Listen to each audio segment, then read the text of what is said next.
Okay children, in this video we will be seeing how we can extract the values from the data frame. How we can select certain values from the data frame. See, there are various ways to extract the values from the data frame. Some of them are specified over here. First one is your indexing operator. This square bracket is known as your indexing operator. Then we have .loc indexer, .iloc indexer, .at and .iat. So there are 5 ways that we will be seeing in which you can extract the values from the data frame. Here I will be taking the data frame D to explain how the values can be extracted using different types of indexers, right? We will be considering this data frame D. See, it is having 3 rows and 4 columns. The row labels are as ABC and column labels are P, Q, R and S. Now first of all, starting with the indexing operator, see, if I have to select a single column, let's suppose I have to select the column R. So what I have written D, and within a square bracket I have written the name of the column. Now remember children this thing, that the column name should be written in quotation mark. See, R column is extracted. See, this is your R column. These are the values 14, 44, 70. So these are extracted. You can also write this statement in this way, D dot R. Now when you are using the dot operator, then quotation mark will not be written with the column name. See, R is not written within quotation mark, but in this case R is written within quotation mark. The result is same. Okay. Now here we have selected a single column. If I have to select multiple columns, then what I have written, D, and within a square bracket I have given a list of columns. I have given a list of columns. The columns are R and P. Now you can see over here that the order of the columns given over here is not the same as the order given in the data frame. In the data frame, P column is written first and R is written after. But here I have written R first and P later. So the data will be displayed in this order in which it is given over here, not in the actual data frame. So R column is written first and then P column is written.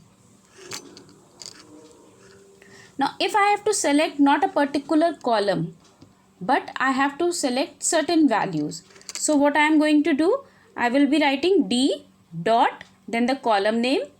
Since we are using dot operator, the column name will not be written in quotation mark. And after the column name, you are going to use the indexing operator, and within that indexing operator, you are going to specify the row label. You can also specify the row label also or row index also. Right? So, C row or 0th row. Here, under Q column, C row value will be displayed. Under Q column, C row value is 80. So, see, 80 is displayed over here. In the second case, under S column, 0th row value is displayed. Under S column, 0th row value is 15. So, 15 is displayed. Right? In the same way, you can select multiple rows also for a particular column.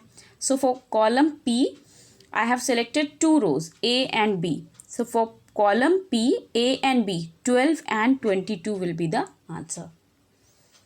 Right? You can also specify the list of row numbers 1, 2. 1 is this one and 2 is this one. So, which column we are considering? Q column. So, 33 and 80 is the answer. Now, let us see how we can use the .loc indexer. Right? If we have to select one or more rows, so what we are going to write? D dot loc, and within a square bracket we are going to write either a single row or multiple rows in the form of either the list or the slice. comma, and we are not going to write anything else after comma.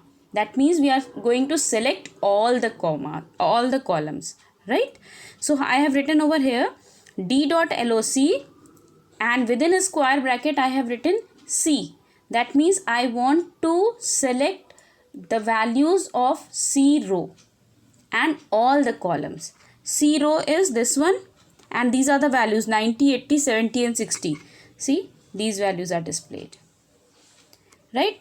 In the next example, I have taken D dot LOC, and here I have given a list of row labels A and B, right? And all the columns are there.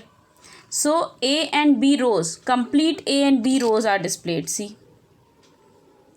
In the next, I have used the slicing. Now here you have to remember one thing, that when we use LOC indexer and here we specify the slice, then the boundary elements, the limits are also included. So A row as well as C row will be included. So it will select A row, B row and C row. See, you can see in the answer. In the same way, if you have to select one or more columns, now what we are going to do, we are going to write the data in the column part. And where is the column part? After comma. Just now we were writing before comma, now we are going to write after comma. So before comma I have written colon. You can also leave it blank also. Colon, comma, that means all the rows will be extracted, and which column? Q column. So Q column values will be taken up 13, 33, 80. You can see over here. Next case, I have given multiple columns, Q and S column. So this column and this column are extracted, and all the rows of these columns are extracted. Here I have used the slice Q colon X, S, that means it will extract the columns Q, R and S. Q and S are also included. If we have to select certain values, not complete row, not complete column, but certain values, we can write it in this way: D dot LOC, then the row label and then the column label. So we have written B row and R column. So this is B row and R column, that means 44 is the answer. Next case, we have written the row slice also and column slice also. So B and C column rows will be extracted, and Q, R, S columns will be extracted, as you can see in the answer, right? Coming up to the ILOC. See, ILOC works similar to LOC. The only difference is that in LOC we specify the row labels or column labels, whereas in ILOC it is called integer LOC. That means here you are going to specify the row indexes or the column numeric indexes. That means 0, 1, 2. Right? No matter what label you have given for rows or column, here you are always going to specify the numeric indexes. Second difference between LOC and ILOC is that in case of LOC, if you write a slice, either a row slice or a column slice, then it includes the boundary values. Suppose I have written A colon C, so it will extract A, B, C rows. But if in ILOC you write A colon C, it will extract A and B. It will not include C. Okay. Let's see the example. Here I have written D dot ILOC. Now one row index. That means the second row I want to display. So see, the second row is displayed 22, 33, 44, 55. This is the second row, right? Next I have given more than one rows, 1, 2. So first, second row and third row will be displayed. You can see B and C rows are displayed.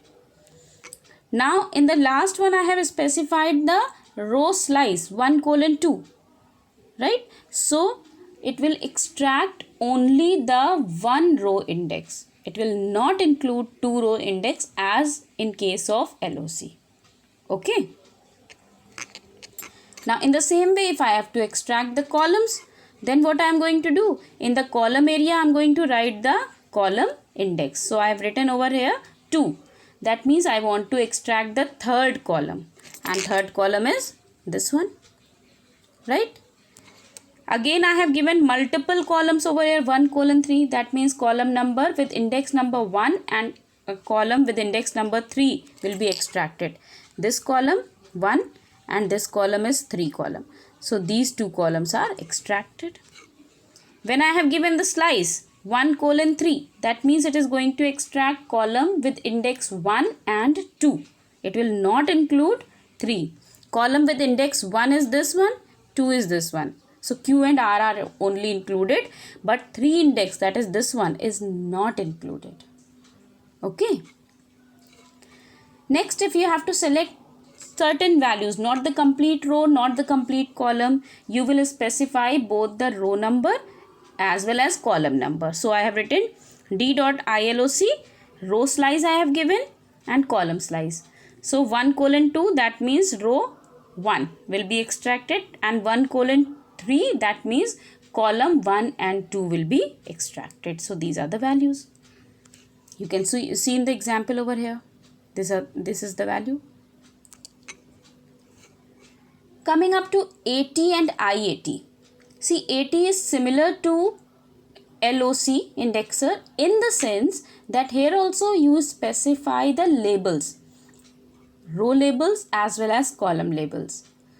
And IAT is similar to your ILOC in the sense that you specify the numeric indexes, numeric row indexes and numeric column indexes. Another important thing, that AT is similar to LOC, therefore it will include the boundaries if you specify the slice.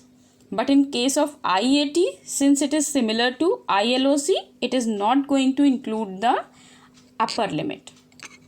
See, I have written over here D.AT A, R. That means A row and R column value will be extracted. A row and R column value is 14. So this is the answer. Next, I have written D.IAT 2 row and 3 column. 2 row is this one, see, and 3 column means this one. So 2 row 3 column is this value 60, right? But children, remember one thing, that AT and IAT, you can use them if you want to select certain values. If you want to select the entire row, the entire column, then it will be difficult. In fact, you can say that AT and IAT can be used to select a single value. If you want to select multiple values, it do not work often. So if we have to select multiple values, either the complete row, the complete column, or more than one values, we will prefer LOC and ILOC. Okay, because this do not work on many variations.